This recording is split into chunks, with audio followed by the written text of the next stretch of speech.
High বন্ধুরা, কেমন আছো সবাই? আজ তোমাদের সাথে ছোট্ট একটা কথা শেয়ার করব। ভিডিওটা বেশি বড় করব না, তাই পুরো ভিডিওটা দেখার অনুরোধ রইল। আর কি বলবো, মানুষের কাছে তখনই তুমি বেশি গুরুত্ব পাবে যখন তোমার কাছে প্রচুর টাকা থাকবে। না হলে তুমি কোনো একটা ভালো চাকরি করছো বেসরকারি কোনো নামী কোম্পানিতে, আর না হলে সরকারি কাজ হলে তো কথাই নেই। ছোট্ট একটা উদাহরণ দিচ্ছি তোমাকে, যে আমি কি বলবো, আমি যখন লোকাল চ্যানেলে খবর পড়তাম আসানসোলে, তো তখন একজনের সাথে আলাপ হয়েছিল। তো সেও আমার হেল্প করেছে, আমিও তার হেল্প করেছি। তো কোনো এক কারণে হঠাৎ তার সাথে যোগাযোগ বন্ধ ছিল। তো কি বলবো, মানে ফোন টোন করলে অত গুরুত্ব দিত না, পাত্তা দিত না, দরকারি ফোন করতাম।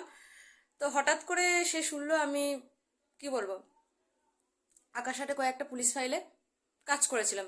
তখন যখন শুনলো, তখন আমার গুরুত্ব ওটা অনেক বেড়ে গেল। আরে বাবা, টিভিতে কাজ করছে, আকাশহাটে কাজ করছে। তারপর যখন বিয়েতে নেমন্তন্ন করে ছেলে তার বিয়েতে, তখন মানে কত আমার মানে ইয়েটা বেড়ে গেল। তোমরা ভেবো না বন্ধুরা, আমি শোনাচ্ছি, জাস্ট তোমাদেরকে বোঝাচ্ছি মানুষের কাছে কখন তুমি বেশি গুরুত্ব পাবে। যখন বিয়েতে নেমন্তন্ন করলো, সবাইকে পরিচয় করছে, এই দেখ এই দেখ, এটা দেবযানী টিভিতে কাজ করেছে।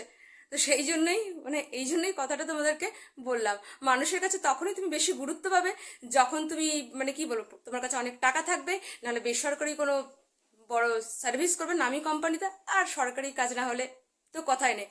তো আমি কি ঠিক বললাম বন্ধুরা? আমাকে কিন্তু কমেন্ট বক্সে অবশ্যই জানাবে। আসছি আমি, টাটা।